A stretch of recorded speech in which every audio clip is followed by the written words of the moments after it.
人老啦，其實最怕嘅唔係孤獨，而係你太熱鬧，結果熱鬧到最後，發現你全是一場災難。我告訴你，年紀大啦，如果唔學會幾就裝傻嘅真本事，你辛苦一輩子賺下嘅你點福報，好快就會俾你最親近嘅人消耗得乾乾淨淨。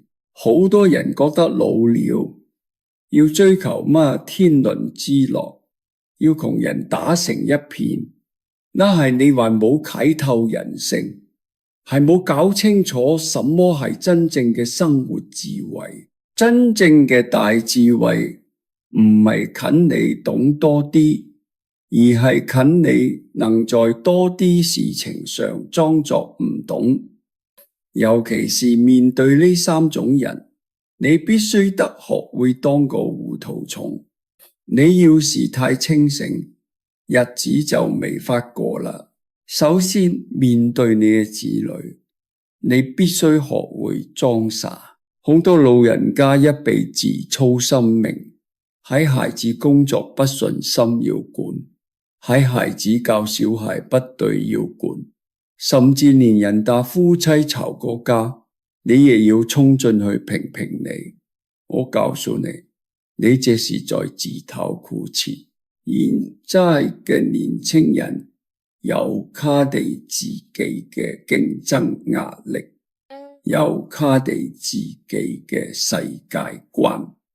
你攞些幾十年前嘅成功經驗，喺今天這個互聯網時代，可能連敲門磚都算不上。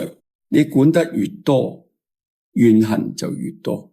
你要記住，孩子長大啦，佢就不再係你嘅私有財產，佢係社會嘅，係他自己嘅。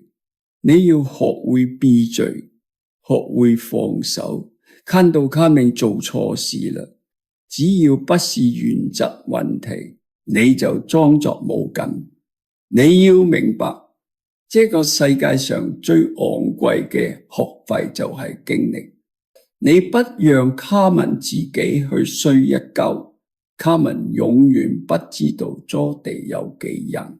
你而家把路都鋪平咗，那唔係幫徒，那係就係害他一輩子。你學會裝傻，不僅係放過孩子，更係放過你自己。給自己晚年留點清靜，留一點尊嚴。呢就我常說嘅，有些事你睇著是錯嘅，但在人家嘅生命裏，那就係對嘅，是必須經歷嘅過程。其次，喺老闆面前，你更要學會裝傻。一輩子風風雨雨走過嚟，誰還冇啲臭毛病？誰還冇啲過去？好多老人家到了晚年就開始翻舊賬，非要爭個輸贏，非要把對方心裏那啲秘密都掏空。我教你，呢一種人就係聰明反被聰明誤。家不是講理嘅地方，家係講情嘅地方。你非要喺大道理上贏咗，結果感情輸得精光，有什麼意義呢？要學會當個睜眼下，他愛嘮叨，你就讓他嘮叨，你聽咗就是啦。他愛顯擺，你就讓他顯擺，你鼓掌就是啦。你要知道，到了呢個年紀，最值錢嘅就係身邊呢個能陪你吃3頓飯嘅人。你非要砌出人家你點小心思，非要搞得清清楚楚、明明白白，你係災難嘅開始。你要學會享受呢種朦朦朧朧啲美感，學會用一種寬容的眼光去看待你啲缺點。你看透咗世界，但你依然愛他，這就係智慧。喺老闆面前，你裝得越傻，對方就越覺得被需要，你們的關係就越穩。再嚟就係在老朋友、老鄰居面前，你更得學會裝傻。好多老人家聚在一齊，就開始比孩子、比工資、比身體，甚至是比誰更有面子。這種對比其實一點意義都冇有。你贏咗，人家背後激到你；你輸咗，你自己心裏唔平衡。所以喺這啲人面前，你最好表現得平平無奇，甚至有點糊塗。人家 call 你孩子有出息，你就說一般般，還在努力。人家問你存咗幾多錢，你就說剛好夠錢。你表現得越傻，你嘅麻煩就越少，因為人性裏面有一種潛意識嘅敵意，那就係看唔慣別人過得比自己好太多。你學會裝傻，就係給別人留面子，而是給自己留台階。你要懂得財不露白，志不顯山。真正嘅強者都係在人群中近起來最普通嘅那一個。你把自己嘅鋒芒收起來，把自己那點小聰明藏好，你身邊嘅磁場才會變得平和。你要明白，晚年最奢侈嘅唔係你有幾多財富，而係你周圍冇有人想禁忌你，冇有人背後夾你嘅石根。好多老人家晚年過得不順心，其實就係因為太清醒啦，非要把世界恨個底朝天。我告訴你，人生就像一盤棋，到了最後階段，你唔需要再進攻啦，你需要嘅守住你嘅清靜，守住你嘅福氣，守住你個安寧嘅心。你跟誰走得太近，都係一種負擔，因為太近了就容易產生期待，有期待就容易產生落差，有落差，災難就來了。你要學會保持一種禮貌嘅距離，學會享受那種淡淡嘅孤獨。那種孤獨不是沒人陪，而係你內心足夠強大，唔再需要從別人那裡尋找認同感。你要記住，我哋嚟到呢個世界上，最終係是要跟自己相處嘅。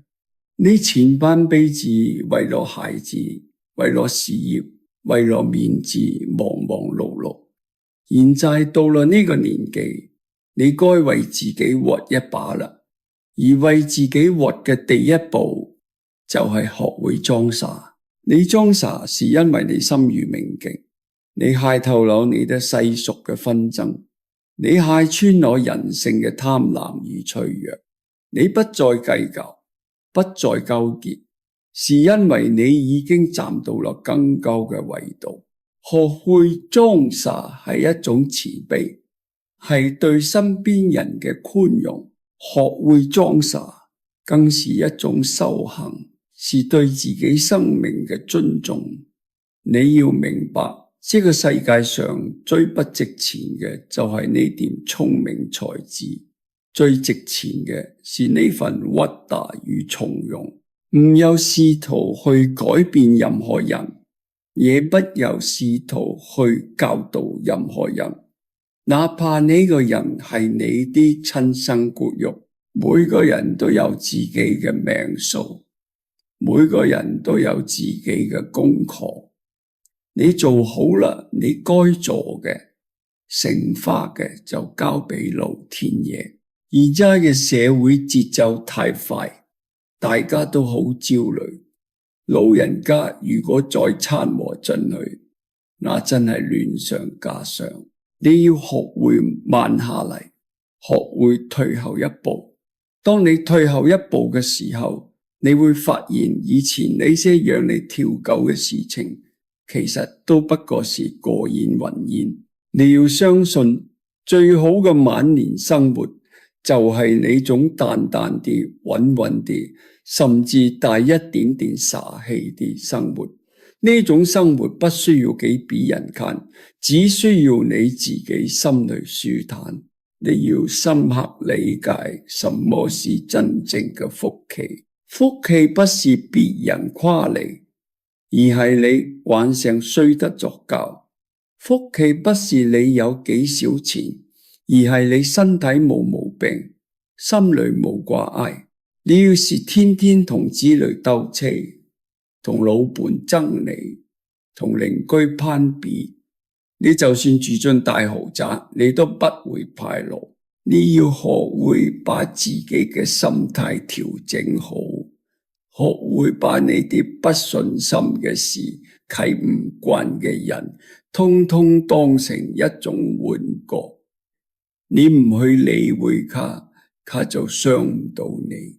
所以我建議你從今天起就開始練習呢個裝傻的功夫。你需要耐心，需要定力。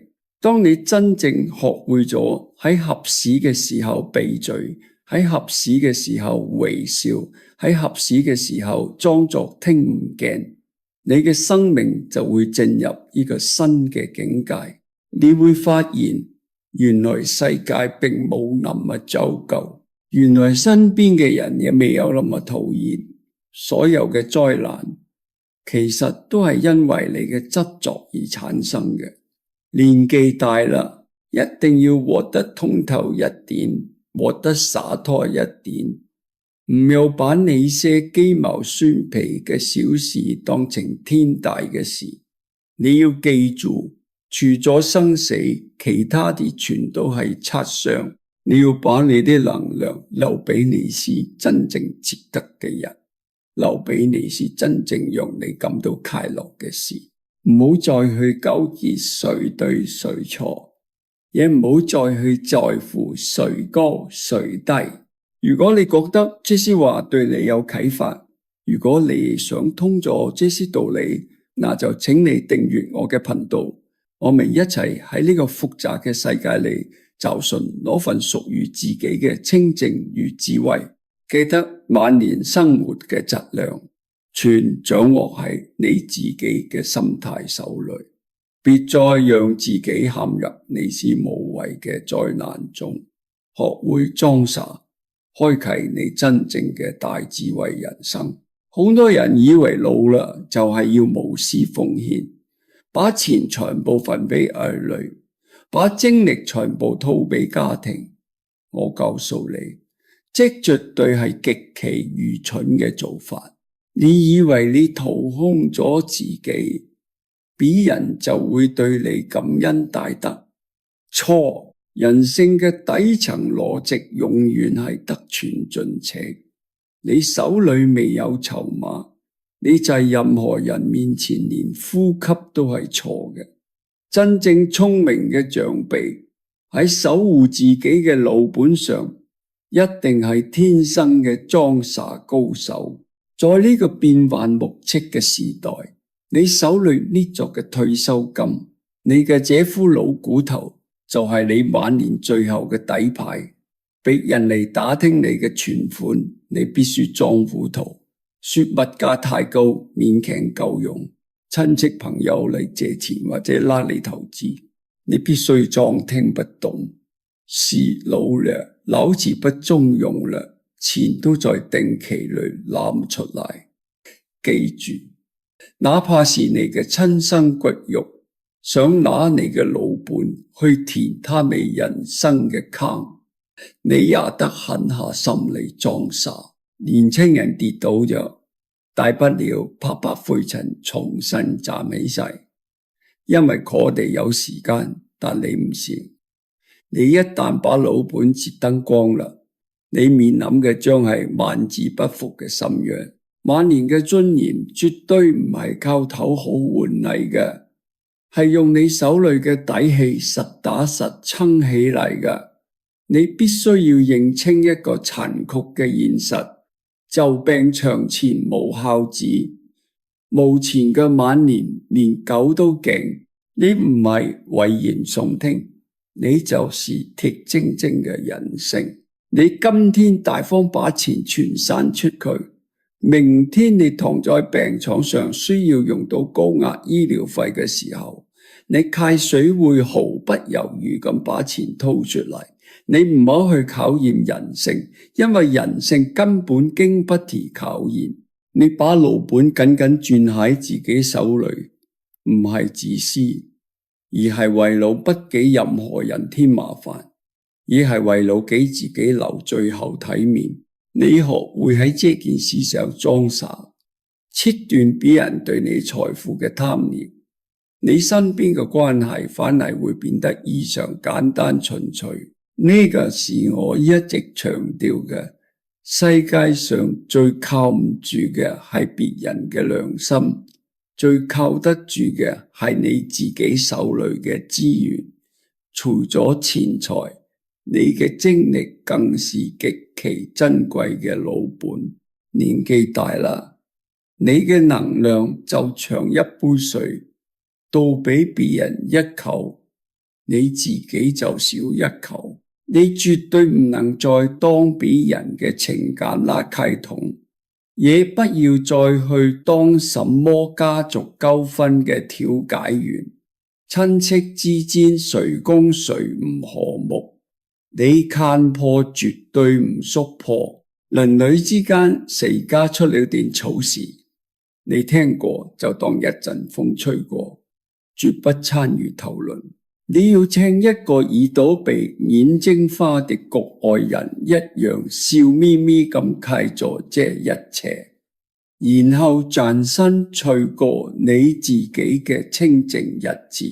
你啲心要像一面鏡子，照過就算啦，絕對唔要把別人嘅灰塵留喺自己心裏。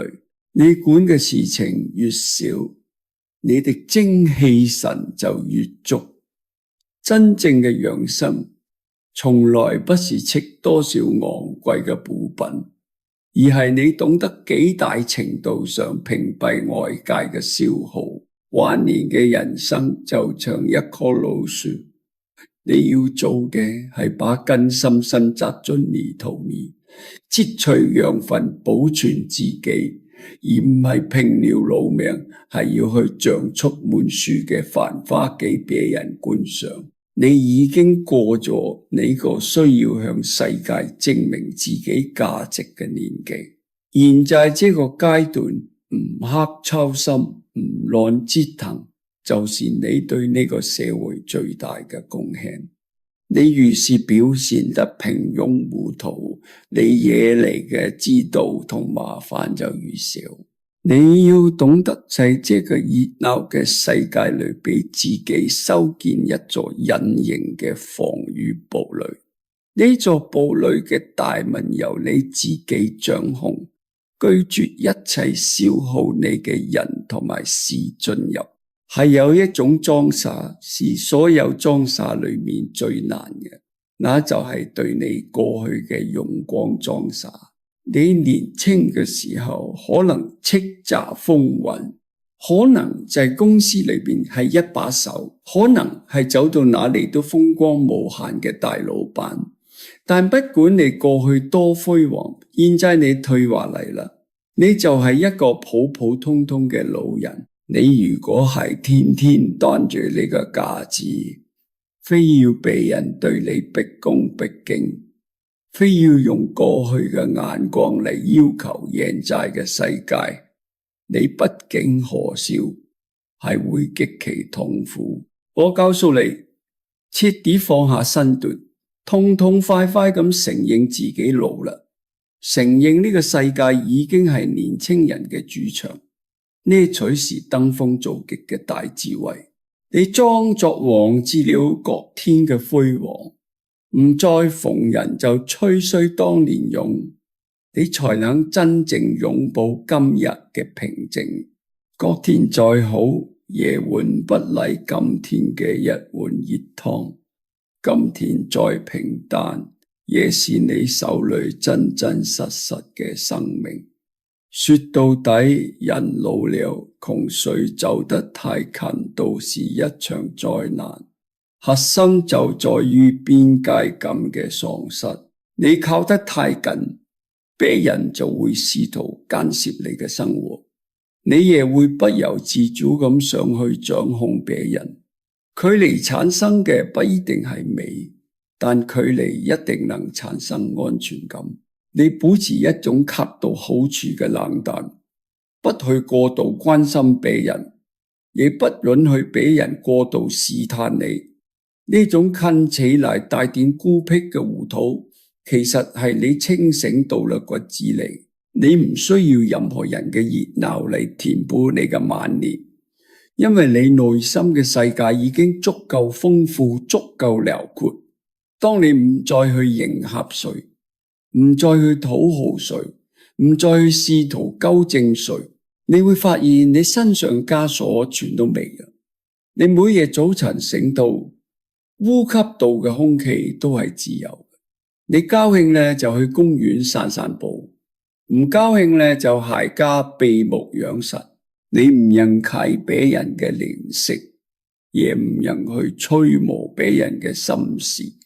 這種日子才是老天爺想俾你嘅清福。那些天天在人堆裏邊執着，非要爭個高低對錯嘅老人睇似風光，其實內心早就千瘡百孔啦。記住，人生下半場拼嘅不是財富嘅多少，更不是朋友嘅多少，拼嘅是你啲心態夠唔夠穩，你啲內核夠唔夠硬。你把時間還給自己，把精力留俾健康，把金錢睇作護城河。在這個充滿算計同焦慮嘅世界裏，學會當一個快樂嘅糊塗蟲。你不去理會世俗嘅偏見，世俗就永遠綁架不了你。一切災難嘅源頭都係越界，不越界就係人生最高嘅修養。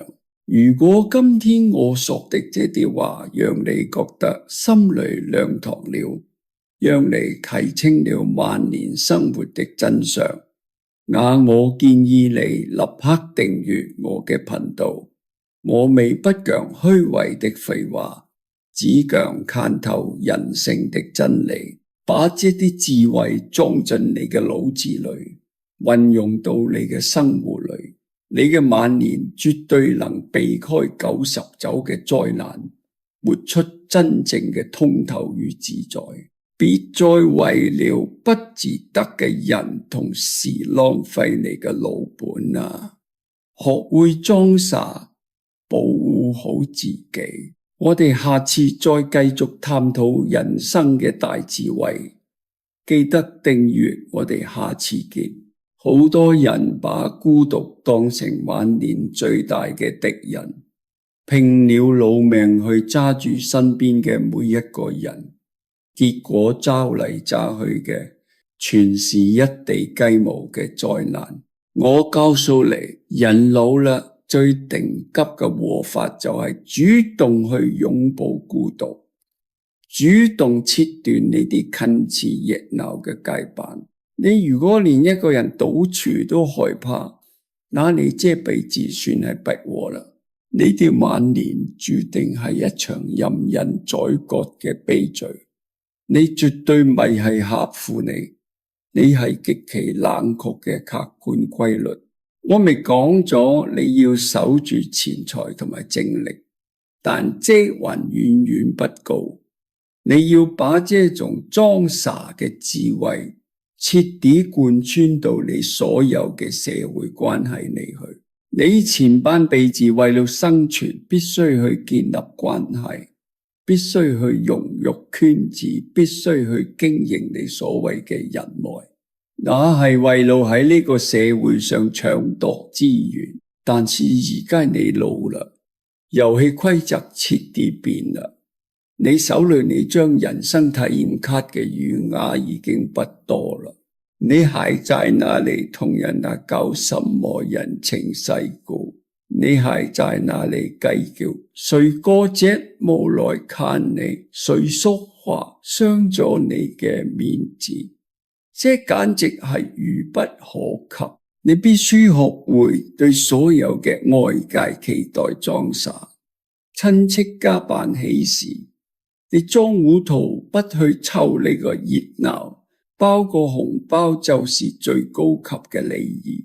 老同事聚會，你裝身體不適直接推掉，誰知飯桌上吹噓當年嘅豐功偉業，同你半毛錢關係都未有。你要記住，社交嘅本質係價值交換。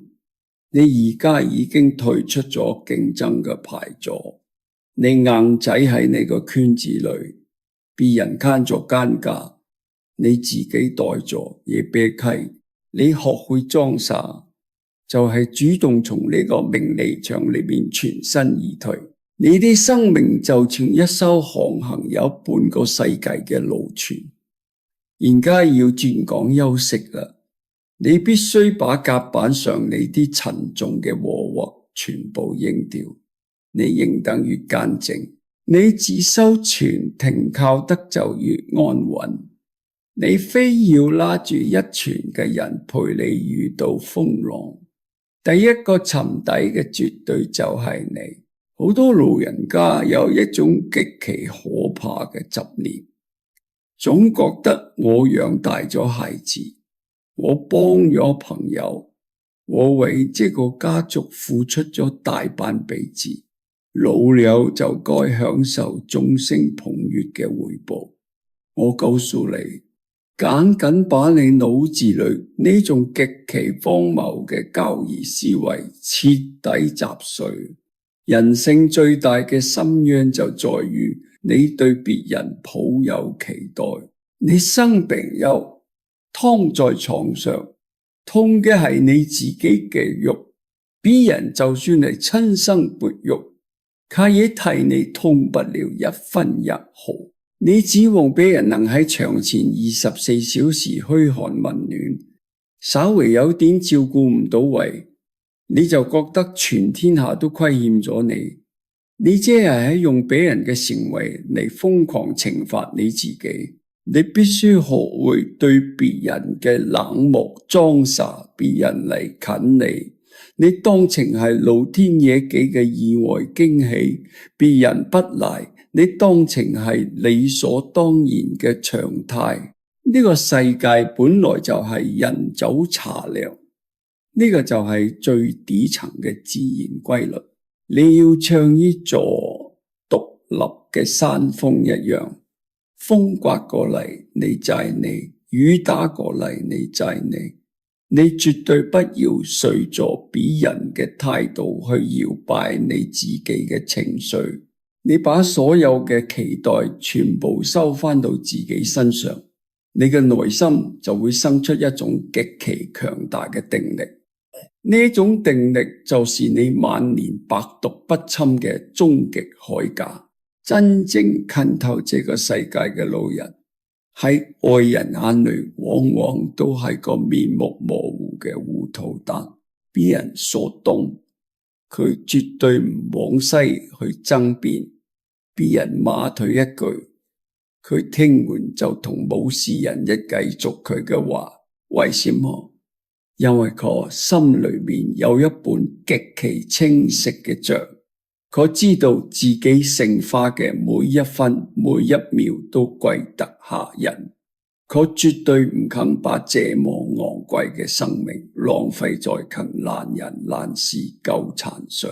你非要去爭個對錯，非要去證明自己有幾聰明，多有見識，結果呢，你血壓升高啦，你晚上失眠啦，你這夠聰明嗎？你這夠蠢到家啦！我告訴你，最高級嘅聰明就係表現出毫無攻擊性嘅遲鈍。你遲鈍咗，俾人就懶得嚟算計你；你糊塗啦，俾人就找唔到傷害你嘅發力點。你就像一團極具彈性嘅棉花，別人你一拳打過嚟，根本未有任何聲響，最後反而係肚自己累得氣喘吁吁。你喺所有無關緊要嘅事情上裝蝦裝聾裝傻，你才能把所有最核心嘅能量全部聚焦在如何讓自己今夜切得香睡得好這件天大嘅事情上。喺這個世界上，任何一段關係走得太近，最後一定會變成一場互相撕扯嘅災難。因為距離一旦消失，邊界感就會徹底崩塌。你看着年輕人在那裏跌跌撞撞，你總是忍不住想去指導兩句。你覺得你係你嘅經驗之談，我告訴你，收起你攞泛濫嘅同情心同說教。時代嘅車輪滾滾向前，你過去嘅你是成功法則，就係今晚這個瞬息萬變嘅環境裏，可能全都係毒藥。你裝作睇唔見他哋嘅共景，就係在給他哋成長嘅空間。你必須狠下心嚟，斬斷呢種想要掌控別人命運嘅慾望。哪怕呢個人係你最在乎嘅人，你亦只能眼睜睜地看着他去經歷他該經歷嘅劫難。你越是保持冷淡，越是保持距離，你哋之間嘅關係反而越能長久。太濃烈嘅東西總是揮發得最快，只有那種白開水一樣平淡嘅交情，才能安安穩穩咁陪你走到最後，走到人生嘅最後一段路。